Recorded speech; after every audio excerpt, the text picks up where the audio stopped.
adik-adik, bertemu lagi bersama Kak Mutia. Di video kali ini kita akan membahas mengenai rantai makanan.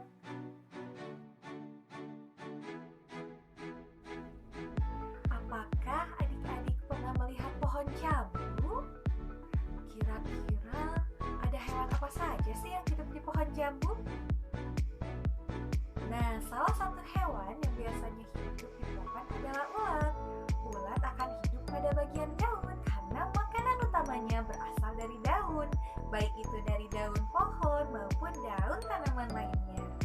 Nah, adik-adik, ulat ini keberadaannya dapat terancam loh, karena ada hewan lain yang suka memangsa ulat, yaitu burung kecil. Nah, burung kecil ini pun keadaannya tidak seaman itu loh, karena burung kecil dapat dimangsa juga oleh ular. Lalu, ular siapa sih yang memangsa?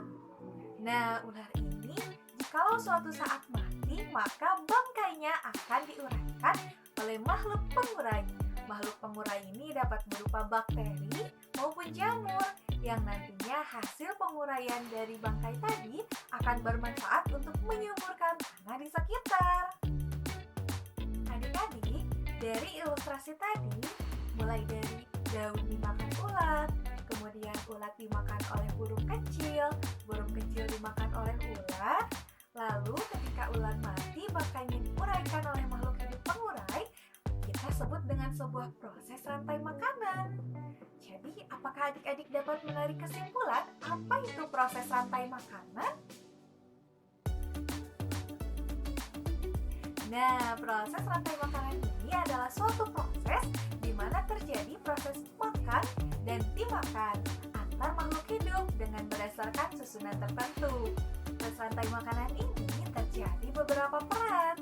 Yang pertama, daun berperan sebagai produsen, yakni yang memberikan sumber energi pertama atau yang menyediakan makanan pertama bagi makhluk hidup lainnya.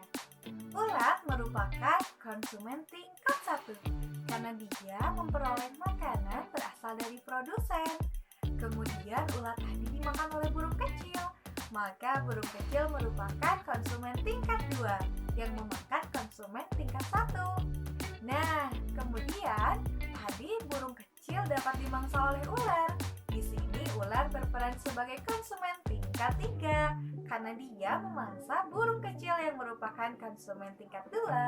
Sehingga bisa kita ilustrasikan proses di sini terjadi ketika produsen dimakan oleh konsumen tingkat 1, kemudian konsumen tingkat 1 dimangsa oleh konsumen tingkat 2, konsumen tingkat 2 dimangsa oleh konsumen tingkat 3, dan apabila konsumen tingkat 3 ini mati, akan diuraikan oleh bakteri ataupun jamur sebagai pengurai, dan nantinya akan bermanfaat bagi tanah dan menyuburkan produsen kembali, sehingga hal ini seperti siklus atau rantai yang tiada henti.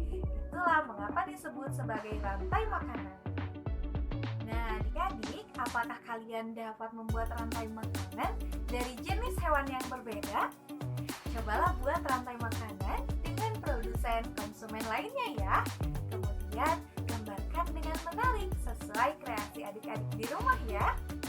Sekian dulu pembelajaran hari ini mengenai rantai makanan. Semoga bermanfaat. Sampai bertemu lagi. Salam semangat belajar.